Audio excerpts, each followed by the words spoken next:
Huge round of applause for people still at the front.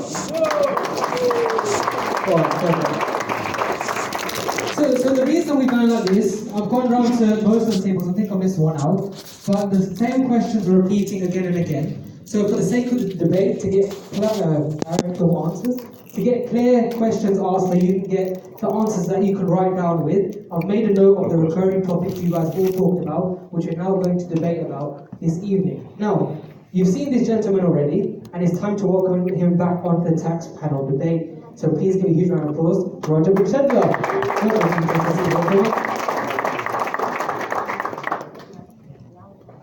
Now, next up is a gentleman I mentioned at around 7:10. Can you remember who that was?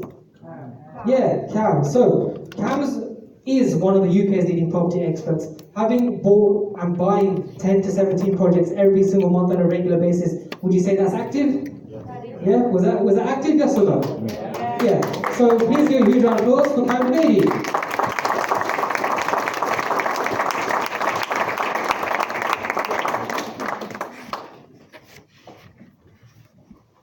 Also, side note, the reason I can say all that is because I know Cam very well. And why do I know Cam very well? Yeah, he happens to be my dad, for those of you who don't know. So I can say that I've seen him do this stuff on a daily basis. Right. Now, next up, we have a gentleman who has been at this event at Prime Property Club in Canary Wharf, who has been networking with lots of people, but has gone under the radar. He's not someone I've mentioned this evening, and it's time to introduce this gentleman. Now, when it comes to tax and taxation, this guy has a real passion for it because of his own story, which you can talk to him about when you network with him and you meet him. Now, he has his own business related around tax and helping people in that. So please give a huge round of applause for Milan Patel.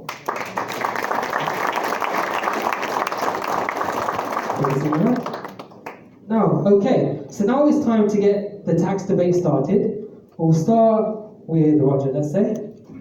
So there's a few questions that went round from table to table that were asked continuously. Is it okay if I read those out rather than having the same question repeated again and again? Yeah. Is that okay? Alright, cool. So the first question is about George Osborne. He claimed SDLT was a simple tax. It wasn't going to be a burden on business or on people. So, thank you for that. So, the first question was about George Osborne, limited company versus personal name. As a property investor who, one, is starting out, because there were a couple of people who were starting out in property, who want to know should they get in a limited company or personal name. And the second is for existing property investors with 4 or more properties, limited or personal name. Roger, we'll start with that. I think the key thing is, if you're going to be investing in property, are you looking for a long-term growth? Are you looking for instant income? Most people, I started this for ethical reasons, because I felt sorry for some people.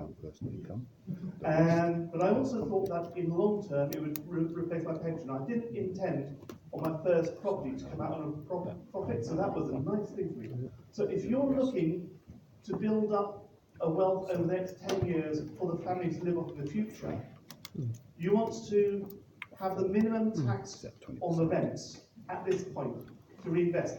And if that's your intention, then you do it in a property, because the company is going to be taxed at 90% now, it's going to go down to 17% in the future. You can recover as an expense of the company your interest, your finance costs. So your original deposit, you can lend into the company, and then because you lent the money to the company, you can draw that back out from the company without paying tax on it, because it's just a repayment of a loan. So you can live off that for a while, whilst the company is growing. However, if you've got somebody who's never had a property at all, and they have their first time buyer's relief, an 18-year-old university student, you might want them to front the purchase, claim first time buyer's relief on SDLT. You might then, in a year or two's time, when they've been having that money to pay off their student loan, form a partnership with them and transfer the project to the partnership. No SDLT that's between you and your child. Minimal capital gains tax if you've only had it for a year or so. They'll have £10,000, £11,500 capital gains that they can crystallize anyway.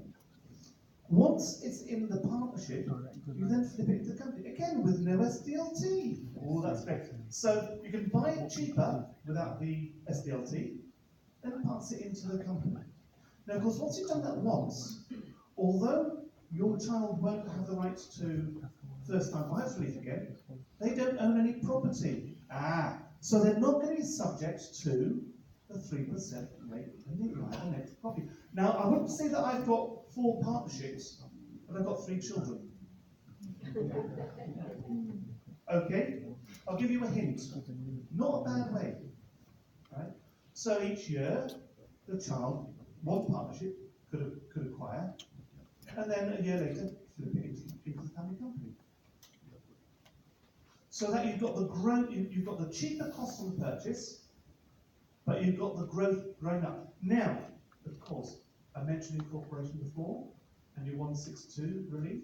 So once you've moved your properties, you'll have loan notes which can crystallise as time goes by. So I really, really do say, very much start at the beginning. You might have in your sole name if you've not already got a property. If you've already got a property, you might as well buy it in a company, unless you've got little weeds on the side. I'll pass you on. Thank you. Cam, your perspective? I just want to be clear, I'm not giving you any tax advice.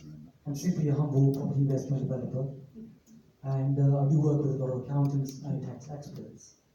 Now, what I've noticed about tax experts is that they all have a different view. Have you noticed this, team? Yeah. You know, I have very good friends who are tax experts. Now, as we have these lovely lunches, you know, one chap will say, not mentioning names, one chap will say, that's absolutely right, and the other guy's a charlatan.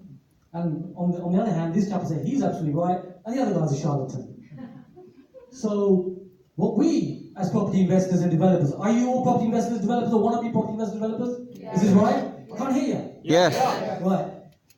Well, what we bring is a sanity check. Are you ready for the sanity check? Yeah. I have very good accountants. Very honoured to have Roger here today, and Millen's kindly invited Roger here because me and Millen know each other very well. And it's good to get good advice. But the sanity check comes from you being able to have the conversation with your accountant. So here's the thing about stamp duty. Actually, here's the thing about personal names and what you can actually do in company names. Actually, what I've noticed, I'm sharing with you guys, is that tax is actually a choice. If you're hearing me correctly, that's exactly what I said. Tax is actually a choice, and you have the time frame in which you want to pay it. Now, the way we play the game at Premier Property is that we are always on the right side of HMRC's rules and regulations. We always want to be on the right side. Of course, you can choose how you wish to do your business. I like to think that's why we're here. You want to do it the right way. Is that the right thing to say? Yes. Yeah, absolutely. So we're always on the right side. However, you can be extremely cheeky with the right side of the rules. So let me explain what I mean by this. You can decide to buy in personal names, or you can decide to buy in company names. It doesn't really matter. It depends on the situation. Yes, of course it does. However, you can minimize your taxation to the fact that actually you can make an honest paper loss according to HMRC's guidance. Feel free to write this down in personal names. Business Income Manual, BIM 46900. BIM 46900 sounds so complicated, yet it's so simple. And what I noticed about property investing is that it is so simple to make money. Who likes simple just out of curiosity? Yeah, we were having a conversation earlier, Cam, your book is so simple. Yeah, simple and it makes money. So we don't complicate things. So BIM 46900, in a nutshell, is the rules and regulations that have been, tax amendments that HMRC has brought about, where you can use, repair, replace, and renew on a tired property to bring it back into good condition, where it was already habitable. Of course it was. However, it wasn't the standard that you would give to your tenants, was it? Would you agree, guys? Because you've got good, honest business, haven't you? So you're bringing it to good standard, although it was habitable. And the proof of the habitable is that you have a buy-to-let mortgage on it. Because what's one of the conditions for buy-to-let mortgages, Tim? I can't hear you. It needs to be habitable, isn't it? Otherwise, you're not going to get the buy-to-let mortgage. So you've got a stamp, let's call it. You've got confirmation. On top of that, you use BIN 46900's rules, where you are replacing, you are repairing, and you are renewing the kitchen, the bathroom, and just about everything else that you can do legitimately. Are you hearing me, Tim? Yes. What you're going to find, if you do this correctly, is that each residential property in the right areas with the right yields, as we do at Premier Property, you will find that you will be making an honest paper loss for the next 2.5 years. Now, this is not rocket science, is it? Is it? Pretty easy. You've got to make sure that you're not doing a refurbishment, because you're not. You're repairing, you're replacing, and you're renewing. So as long as you are doing this in the right side and you document this, if you take a kitchen out, you put a kitchen in, like for like. That doesn't mean if it's 1970s you have to go retro. It just means that you put in a standard kitchen, right? Common sense approach. Reasonable, as I understand it's called in court of law. So if you can demonstrate this, this means that you, like what I say, you can test this, we test this, we have spreadsheets for just about everything. You can run a paper loss honestly according to BIN 46900 HMRC in the right way. Now if you do a refurbishment, then clearly you'd have to pay tax. You've got to keep it on the right side. Say one more time. Replace, repair, and renew. On type properties. 2.5 years paper loss. Trust me, you're going to find that you're having to show some income at some point because you're making such a paper loss. In fact, we did this year. We disallowed some of our losses because we wanted to pay some tax. Because would you agree that you do not want to be flagging out up there for HMRC to come around and say, oh, how come you're making a loss every single year? Would you agree, guys? Yeah. So we said to our accountants, look, please could you disallow that? Are you sure you want to do that? Yeah, we want to disallow this amount of discount so that we can pay a little bit of tax, please. Tax is a choice. So that is on the residential, and there's many things that you can do. Company Roger's mentioned some of them, fantastic things, by the way. You're all listening in, aren't you? Yeah. Lawyers, you get 4 lawyers in a room, you get 5 opinions. Tax accountants, you can double it. But I've got to say, I've come across this argument before, and it works. It's totally correct. It's not something that I advertise, because normally I've got people who are already doing the works. But yeah, the refurbishment, you do have to be careful that you are not replacing with a better quality. So if you're replacing window, single glazing, you used to have to replace it with single glazing. These days, because standard windows are double glazed, you can replace single glazing with double glazing. It's not upgrading. But you have to be careful you're not upgrading. But as long as you are renewing and replacing, go for it. It really does work. And that's, yeah. Very reassuring, Roger. Thank you for that. So, to add to that, if anybody is in this room right now who's brand new, who's new here, by the way, just raise your hand. You should be loud and proud right now because you'd be so excited right now. You know, you've got the team, you've got the people who are willing to help you with this. You can actually make this work even faster than anybody else. It's taken me 29 years. You can do it so much faster. And anybody here with already a portfolio in their residential portfolio, first of all? Well, good for you. So if you wanted to pay less tax, think about it. Our HMRC is really saying to us, all you've got to do is find and be professional in what you do. Learn how to do this correctly when you're buying good, cost-effective properties. You're buying well. You're helping the economy and the tenants by making sure that you don't refurbish, you replace, repair, and renew your property to a good standard, so you're giving someone a good home, and at the same time, pay the minimum amount of tax. Now, keeping in mind that tax loss that you're going to be making, you can roll that forward, can't you? You can roll that forward to the next year, and the next year, and the next year. So if you've got a portfolio, those of you put your hand up already, all you've got to do is be a little bit more proactive in property and buy some more. In personal names, we haven't even touched upon companies yet, but let's hear me, please. Thank you, Cam. Milan? My opinion is that obviously you need good advice, and you need to have someone that advises correctly according to your situation. I believe everyone should have a customized, financial, legal, tax efficient holistic solution. I mean a holistic solution specific to the individual, corporate entity, and offshore tax planning. It's specific to you. Firstly, stamp duty can be saved. I found out, one of my friends getting divorced, and I knew this could happen. I've seen it happen. You can save stamp duty. I think Roger can correct me, the 37 allowances. I've met David. I mean, he left the central thing. So it's to surround yourself with people smart for yourself. For me, I met Cam. I think property, finance, and tax, I want to marry them. There should be one entity. The property guy will tell you something fun. And I decided to go to all these events, property events, and decide, who I should work with. I've met nearly 7,000 people.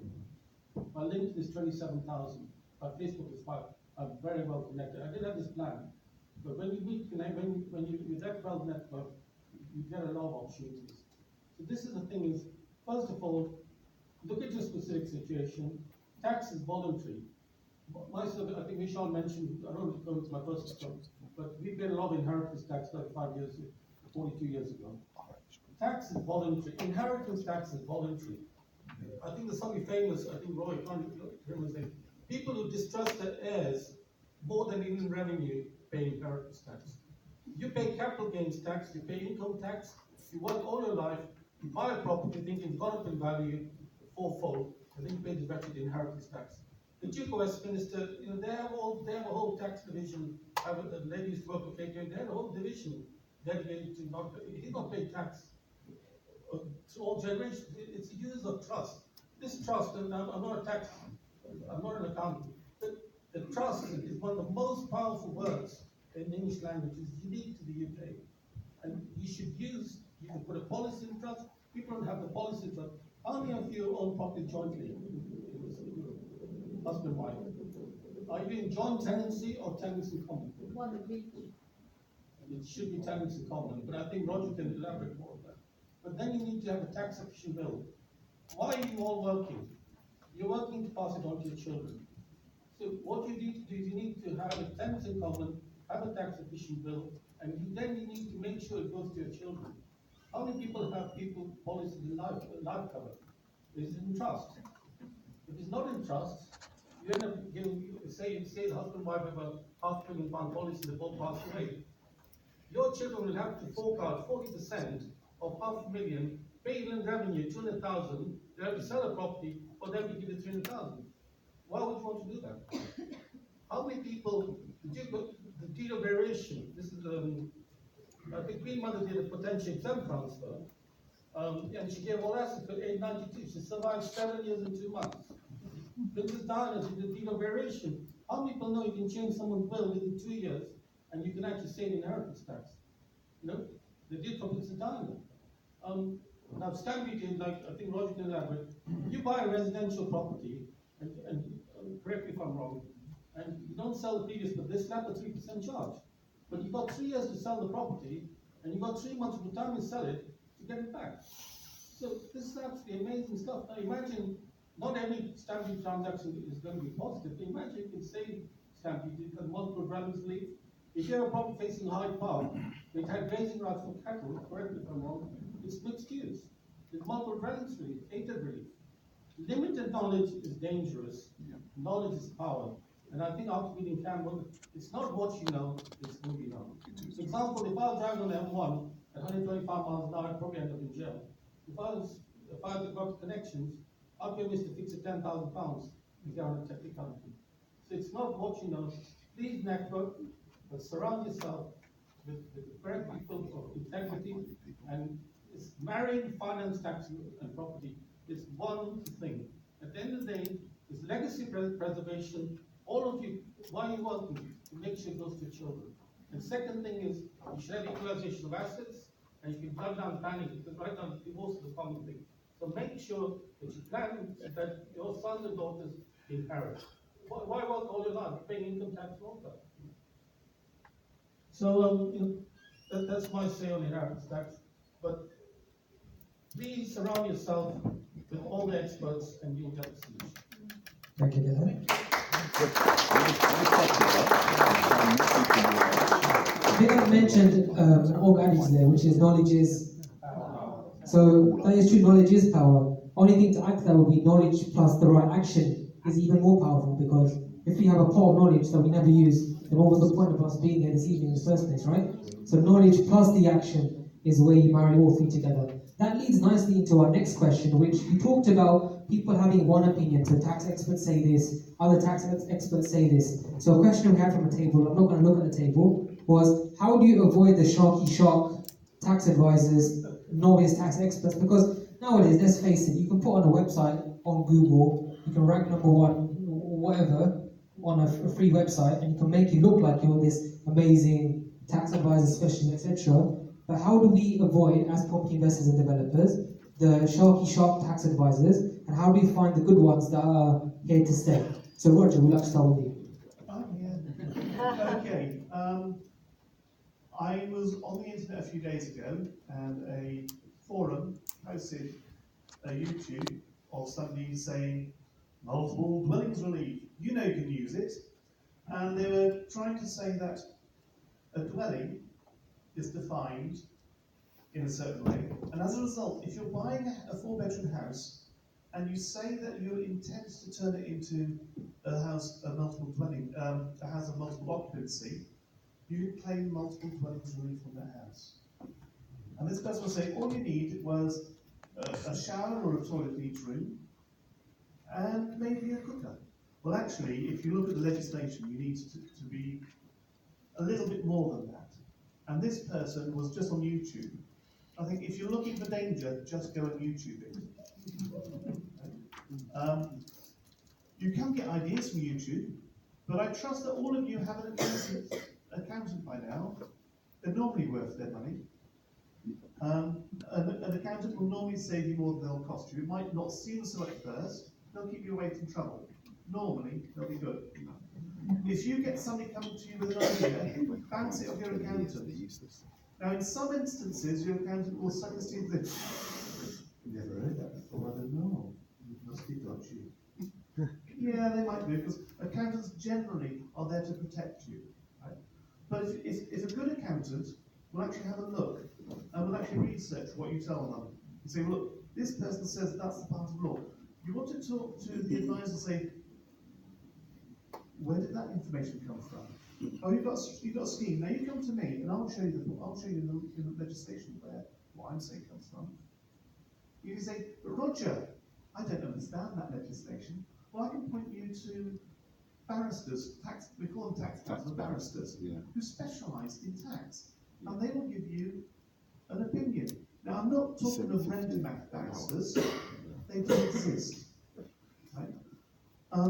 Under the current legislation, a large number of the dodgier end of the tax market has gone running for the hills, because we've got legislation that comes in place that if somebody is selling you a tax scheme, well, they can be prosecuted directly, and anybody who's introduced you or participated in the scheme or been an enabler in putting that scheme together will be prosecuted and will receive a fine. Suddenly, it's less attractive to these people, and I've come across them and say, I'm going to sell this structure. By the time the pigeons come home to roost, I'll have retired and left. Well, no, HMRC is going to come after them. So there are less dodgy people out there than there are, but I'm afraid there are still some schemesters and reputation is important. I worked for Customs and Excise for 10 years. I was a prosecutor. Unfortunately, that means I'm on a shit list right? If I am caught, if one of my clients is caught doing something dodgy, they'll go for me, because I'm ex-department, and I should know better. That was an actual policy when I was in the department. We're going to prosecute you if you've got more than a certain level of tax at stake. Well, hang on, unless you're ex-department member, we're going to go for you, whatever you've done. And so, people ex-department tend to be a little bit safer. How do you know? Ask them how many cases have they how many people have they put through the similar structure? How much experience they've got? Have they ever had a challenge from HMRC? What was the challenge for? How did they deal with it? Do they promise that if HMRC comes knocking on your door in 18 months' time, that they will actually defend this matter for you. Some of them have their normal insurance policy. Cornerstone, we're members of the Chartered Institute of Taxation, that it requires us to have an industry standard insurance policy. But also, we can go and get additional insurance policies for people. Be careful, if somebody doesn't have their normal insurance policy, and you're not covered by their normal insurance policy, and they're going to buy an off-the-shelf policy, how safe is that policy? Is that with a bona fide insurer, or is that insurer also going to run for the hills when the claim comes in? So you've got to be careful about that. But if it's somebody who's a chartered advisor, they're regulated by the institute. So they're usually safer. Not always. The answer is you just can't tell. To be honest, you've just got to be careful. Thank you, Roger. Okay. The question is, how do you choose the tax expert? Yeah, so how do you choose a good one and how do you avoid the crap ones? Okay, pretty simple. Work with people, find business people and property people who are already dealing with this, what you want to be doing.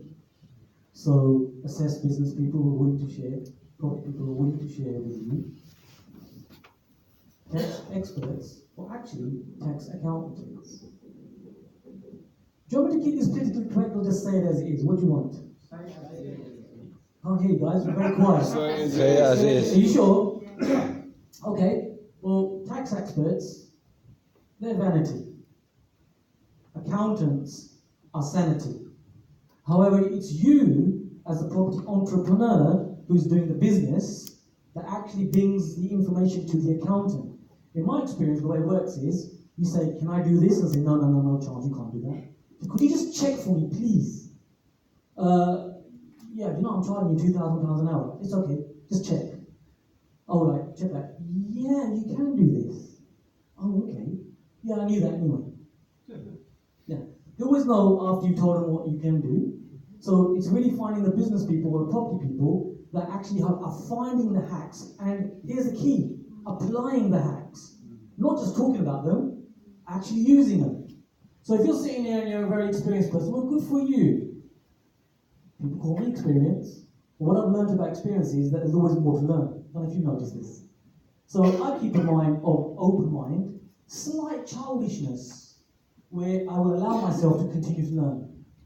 So I'm always listening in, we're always testing things out, and those things we apply to our business, to my own portfolio, to my family's portfolio, to my son's portfolio, and we do everything according to HMRC. So why do you need any extra checks and so on when you're doing everything correctly and it all nicely moves through the system because you're doing it legally? So I would say find property people and find out what the hacks are, find out the accountants they're using, and use the accountants and the tax experts, if you're using them, to use for your portfolio. Just snipe them with their permission.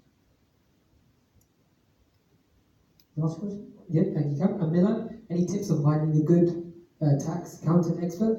Well, this is a delicate subject, so be careful what I say. But in terms of, first of all, for example, like Section 24 has come in. So a lot of people are saying you can do this, you can structure it in this particular way.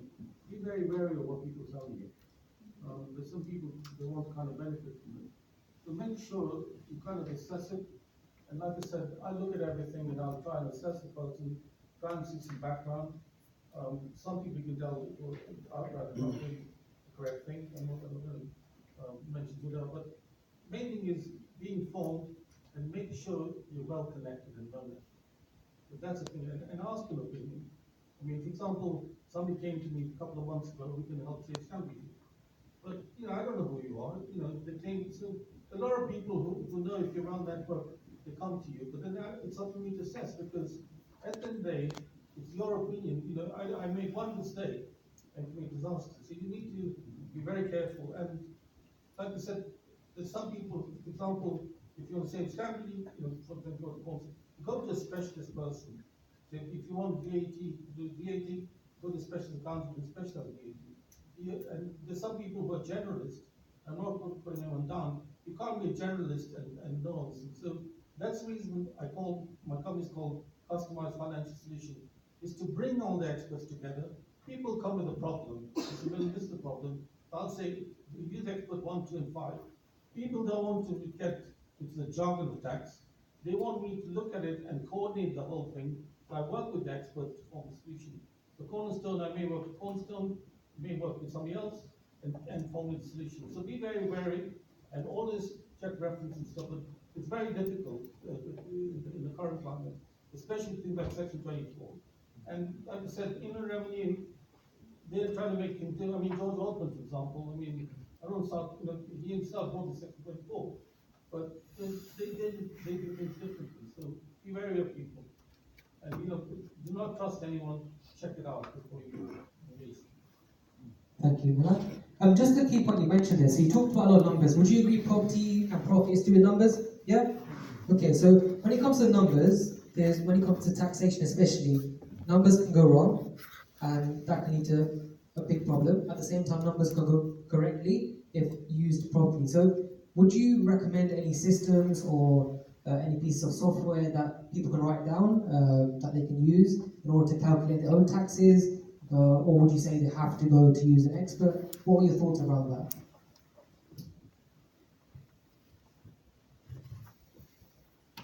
Okay.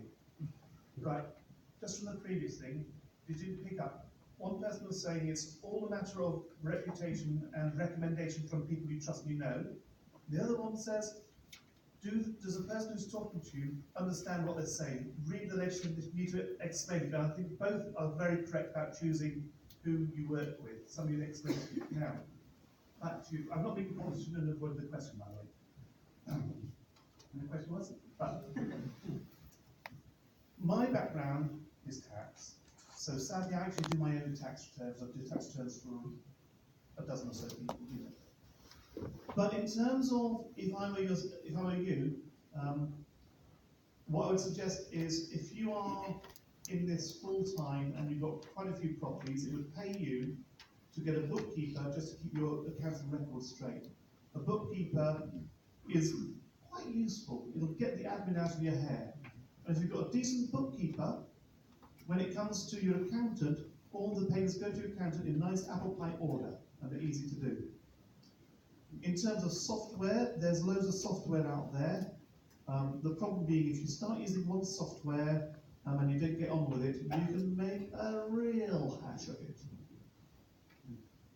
I've done that. I've used one piece of software where if you Sage Accounting in the early days, if you remember it, you couldn't do any journal entries or cancelling. So if you did a typo and you got the wrong date on an invoice, you could never delete that entry, and you'd mess up your accounts forever.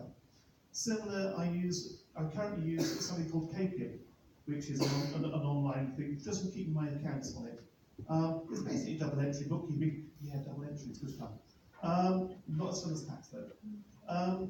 So I use Capian just for my records, but actually, I do my own tax longhand, but that's because I'm me. For you, Sage is very popular. I know several people use Sage, especially since you can actually keep good track of all your expenses in real time as you're going along. And I think if I was setting up in business from scratch, I would probably go for Sage for the moment. But I'm just too long in the tooth in my own system. What's Xero like then? Xero's now that's the package that my firm uses. But the problem with Xero is you buy different packages, and if you bought 2 packages and not the 3rd package, bother it. I think Xero is very good, but Xero I would say is for a slightly larger than just a 2-person 15 property job. But is a lot of accountants moving over to do that? So just to clarify the question, it might be somebody else who might be able to help with the question, possibly.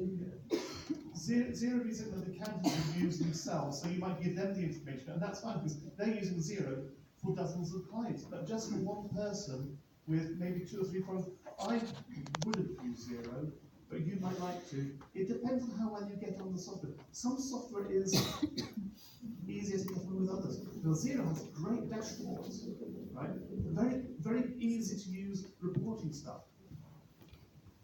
But it depends, it's also some courses, let's face it. Some of you would prefer to have ducks running around, frightened that you're going to pick their feathers for quills. Others, they want to use their phone for their account. What you're comfortable with is, I would say, if you're not comfortable with the system, you're not going to input the data, are you? So if you're not going to input the data, you're not going to get your account. Anyway, I'll pass it back. How much is your monthly subscription payment? It doesn't say on the website what the pricing is. Right, well, I got a special deal because I've sort of told them off a few times. So, for KPIM, I pay 200 quid a year. It's dirt cheap. But if you do, but again, KPIM, if you do, you've got to be very careful with KPIM because you've got the form and you put in the invoice, and each time you put in an invoice, it'll revert to today's date. And if you're putting in invoices from 2 months ago, which I sometimes do, right? And you forget to keep changing the date, you then have to journal out and journal back, and double entry on that starts to be a bit of a pain back. You can do it, but it's actually not as flexible as some. Right? But they do have a very, very good and helpful help desk. I've used them quite a few times. Thank you, Roger. Cam? Sorry. I'd say the word is, feel free to write this down, simple. Keep it simple. I don't know if you know people that overcomplicate just about everything. I've tried complicated systems, I've tried the Arthurs, I've tried the Infusionsoft, I've tried so many different tactics and methodologies and systems. And to be fair, all they did was bamboozle me. And what I noticed about simple is simple makes money. And by the way, we don't have property opposite Hyde Park Corner and all that. We have property in areas where property prices are 40,000, 50,000. That's what we're buying for. Where the value is 70 to 80,000, which is anything between 40 to 100% discounted on margin. We have properties where they're 100 to 200,000 pounds. We have properties where we're doing developments anything between 1 to 4 million pounds. So you might be wherever you are in your journey, and my suggestion would be is keep it simple. So here's 3 simple tools that you can use right now. Google Docs, Google Sheets, and absolutely you need a tax calculator for Section 24, which actually does its job. For that one, we have formulated our own one at Premier Property. You can formulate your own so that you can anticipate the taxation and you can actually choose when you want to pay the tax using BIM 46900, like I mentioned earlier. Don't let people confuse you. Property is simple, but not simplistic. Have you got those 3 tools?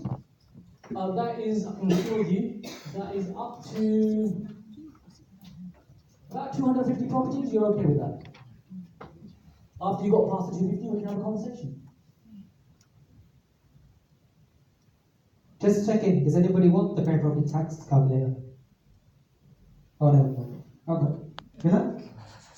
Well, I use Sage, and I'm not going to talk about the software, that might be to comment. I use Sage. Like I said, make it simple, and make sure you have someone you can trust to do your accounts.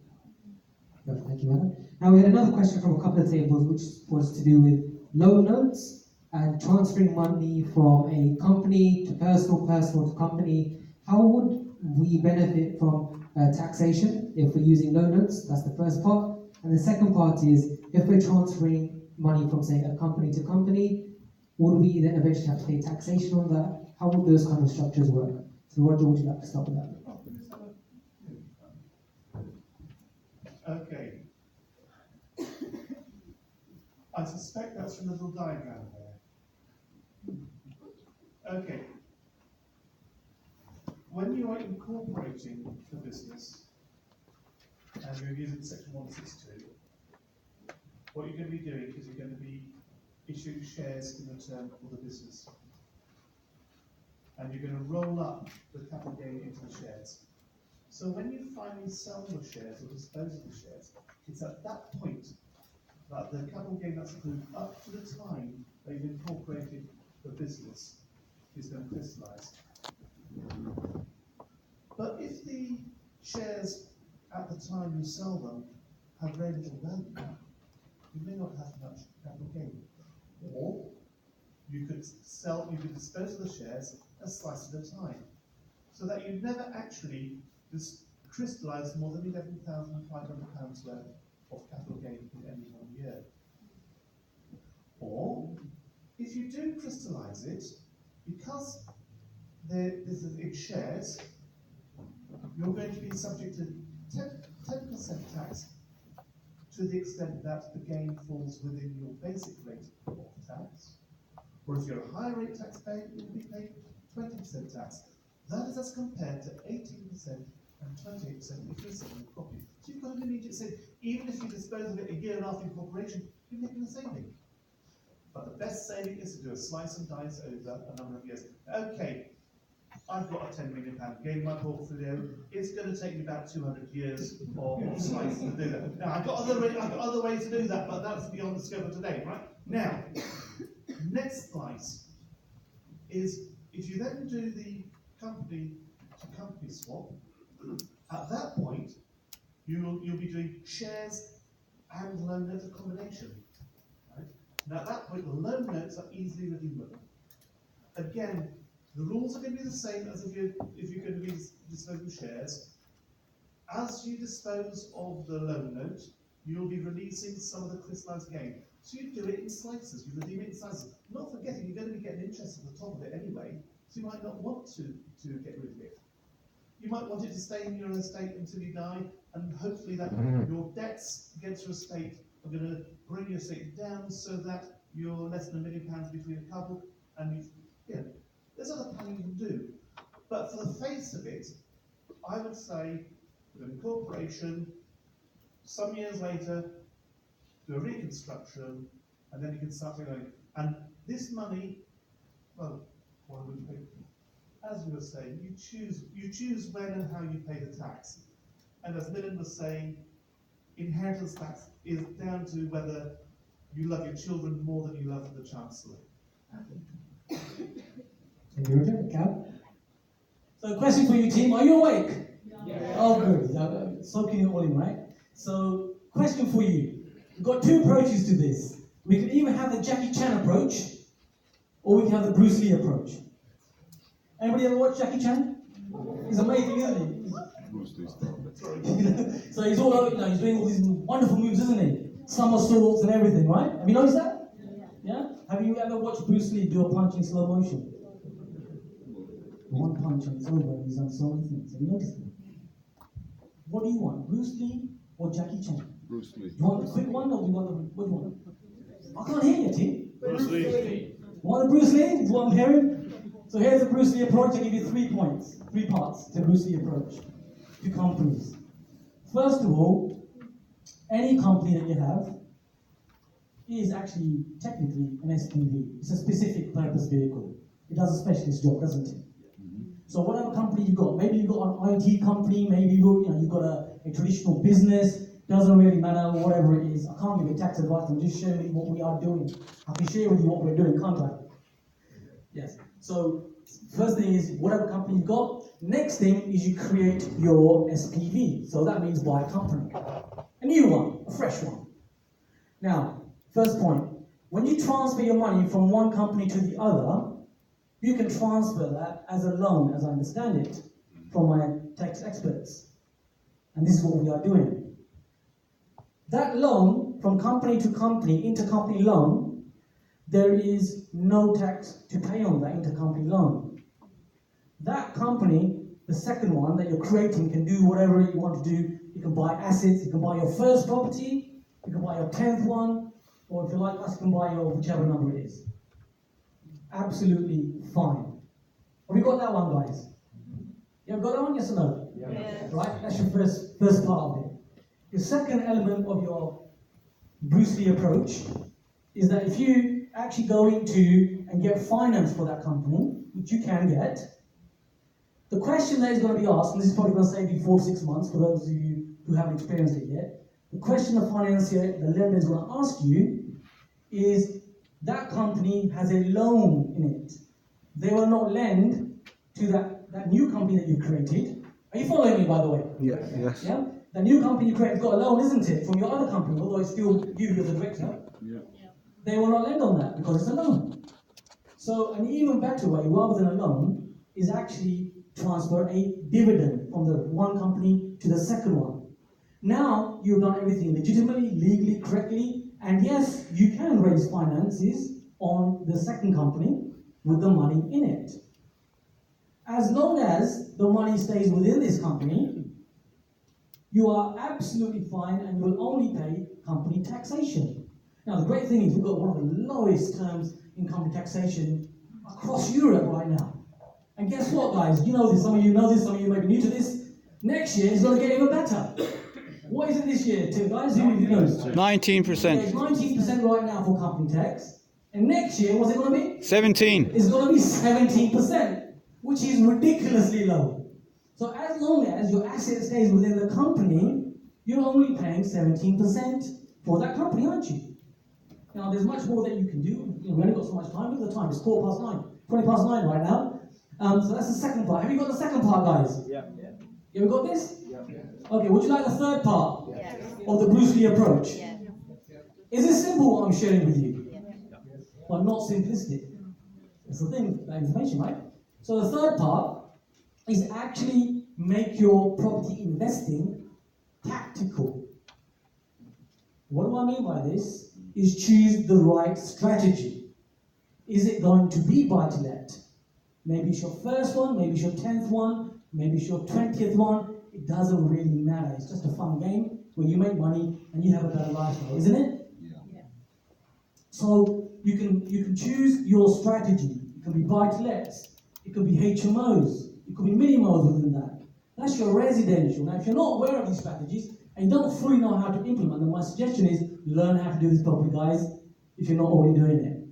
Then you can also think about commercial property. So Roger already touched upon semi-commercial property. When you're buying semi-commercial property in your company, or personally but in your company, we're talking about, your semi-commercial property, you will only pay 0% stamp duty as long as the value is up to £150,000. Anything above that is going to be a flat rate of 5%. Now, outside of London, there's so many properties that you can pick up semi-commercial for £150,000. We're buying these all the time.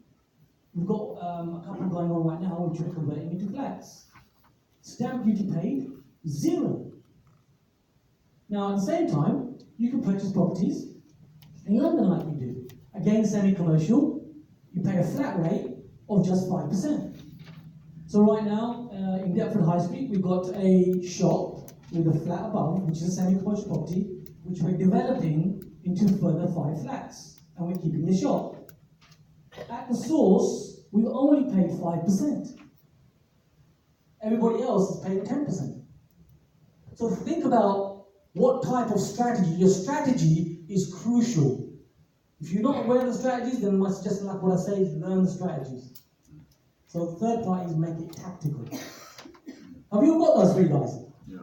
Yeah? So your first company, second company summarized, you've got a loan. Loan can be replaced by a dividend. Who chooses the dividend, by the way?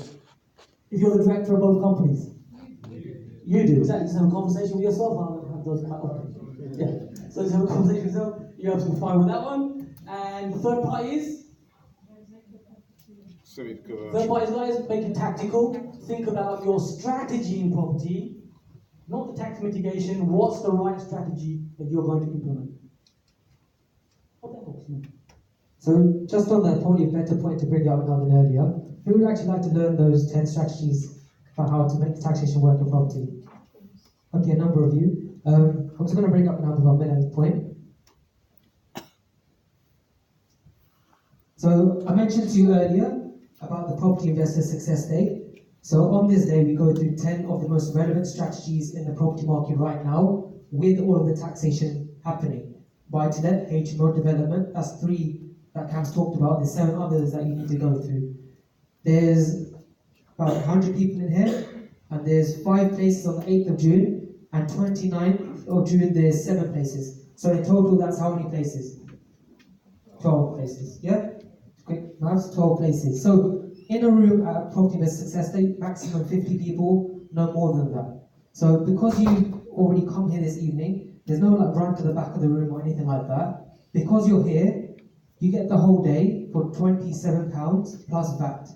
And as this is a special, tax special, we're going to throw you in as a gift something we spent almost 2 years working on, which is the Premier Property Tax Calculator, with your permission. Is that okay? So we would actually like that. So for £27 plus VAT, and you get the tax calculator included. If that's you, raise your hand now. Now's the best time to raise it because there's only 12 of you. Okay, so my team is coming around. They're just handing you a form. There's only 12 forms because it's 12 people. All you need to do is fill in your details, pay the £27 plus VAT, pick the date you would like to come on, and then that way you also get the tax calculator emailed to you. Is that okay with everybody? Yeah? I've offered that to everyone.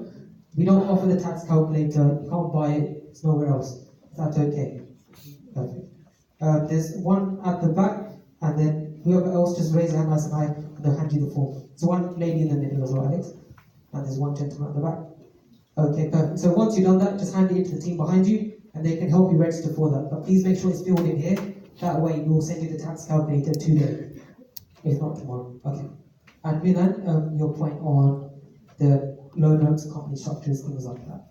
I think Roger and Cameron covered most of it. But we need real experts. Perfect.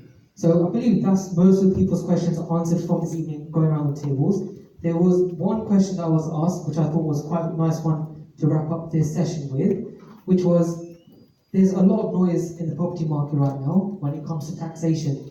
Would you agree? Yeah? Yes? No?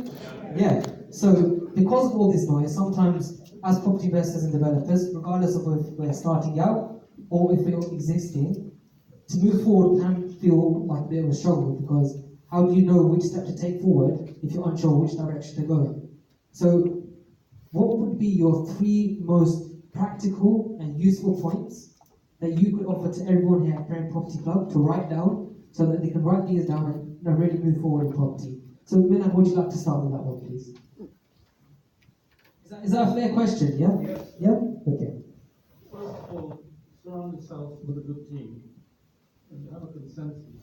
You need to. Second thing is be knowledgeable about what you do, because you're using your own money.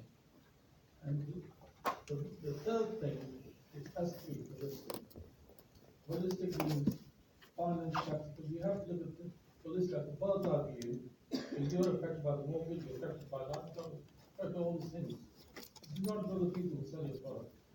It needs to be holistic. You do the holistic solution, and that will work. Okay, Milan. And Roger, just mix it up. Okay. Tax is optional, but tax isn't the key. Do what you're good at. It's much better for you to make double the money and pay a bit of tax than make half the money and pay no tax. If doing a tax structure is going to stop you doing business, don't bother with the structure. Pay me anyway. But if you're going to do something which is going to say, tax is nothing more than a cost component of your business. Learn your business, work out what makes money, and focus on one thing. I focus on a certain sector in the property market for my own investment portfolio. My sister, her portfolio is a different section of the market, right? It's according to what we like to do and what we're good at, and that's what we focus on. Learn your area, meet other people who do the same thing, and learn their good points, and learn the bullshit. Don't do something just because someone else says it's a nice and shiny toy. If it doesn't work for you, don't do it. And just listen to those around you. You're only as good as the people who advise you. So choose your friends. Thank you. I think Milan has something to add just before kind of. Well, this is what I believe. You should be passionate about what you do. love what you do in terms of property. I live, sleep, breathe finance and tax. I'm passionate about the finance tax. Although I'm not an accountant or a financial one, you need to be passionate about something. If you're passionate about something, you love what you do and you're good at it, it will work. You need to be passionate about whatever you do. Don't do it because family's saying do this. You need to be passionate about buying a property portfolio, whether it's HMO or, for example, like Section 24. Care homes are not affected, the service income not affected. So you have to see what you're passionate about. Do what appeals to you. Life's too short to think, I want to do this and do that. Live, this is what I believe in. Live your passion, leave your legacy. And legacy preservation is important for everyone. And bloodline planning is make sure that your family inherit what is rightly yours, not your divorced son-in-law or daughter-in-law. Legacy preservation is the most be passionate about what you do. Can I add something there? What Milan just said. So be passionate about property. If you're not passionate about property, let property facilitate what you're passionate about. Whether that's skydiving, building a school, working as a doctor, as a nurse, whatever that is for you. So let property pay for your passion, because at the end of the day, it's the most expensive asset class we're ever going to buy in our lifetime. No? I think number one is to continue doing what you're already doing, which is networking and finding a really good power team. Some of you know and some of you may not know right now on how much tax information that you had today. And I like to think that you got a return on your investment for this evening. So continue doing what you're doing, number one. Number two is always be checking in for the proof. Because it's good to be skeptical to a certain extent. And look for the proof. And once you've got the proof and you've got the facts, then there's no more excuses, is there? By the way, who's actually been in this room? Who's actually been on our Property Investor Success Day? Just raise your hand. Look around the room. Who's actually, after being here, has been on it 6 months ago? Just raise your hand. Over 6 months ago? Look around the room. Are you still here? There must be a reason why you're still here, isn't it? Number three is always be looking to mitigate your taxation legally and correctly, and always be looking for the loopholes. And it's on you as the entrepreneur to bring it to your accountants. Just be slightly cheeky. For some of you, you're like me, you're already cheeky. For some of you, you're like Nick at the back. My friend over there, he never used to be cheeky. He's very cheeky right now, but on the right side of cheeky. Have one session. Pretty different. Thank you. Huge round of applause for our experts.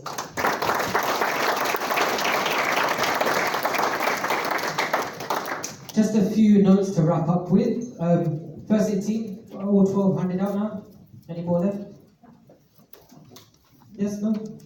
No? Okay, perfect. So once you filled out those £27 plus VAT forms, just hand them into the team behind you and they can register that for you.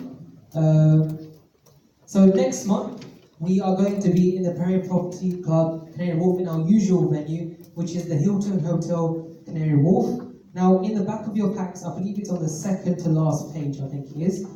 This gentleman's holding this one, this form here. Would you just hold that for me? Let's hold it up. Yeah, that's what the form looks like. So, this form is something for the Premier Property Club membership. So this event sold out, as you can see if you turn around from the front and you look back, which meant nobody at the door. If they hadn't bought a ticket, could actually get in. Unfortunately, we had to turn people away today because we're not allowed a certain number of seats because of health and safety. When you fill out this Premier Property Club membership form, it means that any of our events sell out, you get VIP access. So you can come to, you just register online, your promo code always works, and you get to access every single event. We have 6 of them: Canary Wharf, Knightsbridge, Croydon, Kent, Islington, and Wembley. Thank you very much. For just £10 a month, so that's £1.66 per event. We have different speakers and different topics at each one, so you can network, listen to different topics, different speakers, and meet those kind of people. It's a cancel at any time, so should you be going on holiday or you want to cancel, you're more than welcome to do so. That's in the back of your packs. You just need to fill that out and hand it into the team, and they can register that for you. Next month, our date is Tuesday, the 25th of June, and we have, does anybody know David and Tuksha Pulwasi? Okay. So they're specialists when it comes to crowdfunding. The finance market is changing when it comes to property, so we're always looking to find ways in how we can fund our deals, because it seems to be one of the biggest obstacles for people moving forward. So crowdfunding is a new flavour of the month, if you like, but these guys have been doing it for a number of years already. So they're going to be sharing with you how you can use crowdfunding, whether you're new or you're experienced, in order to increase your portfolio size. So that will be on Tuesday, the 25th of June. That just leaves me to say, Vishal, Huh? You promised the 12 people the tax calculator. How are you going to give it to them? Are we going to give it? oh yeah, sorry. If you, we'll send it by email. Yeah. Oh, it's on there, okay. Is it? Because it's promised now, so we've got to deliver it, haven't we? So just to clarify, it should be on your forms. The tax calculator, for those of you registered for the Investor Success Day, will be emailed to you today, if not by tomorrow. Is that right? Yeah. So you have that by tomorrow. Of course, you can crack on straight away. That just leaves me to say, the floor's all yours to network, the night's as long as you wish it to be, and I hope to see you here next month. Thank you.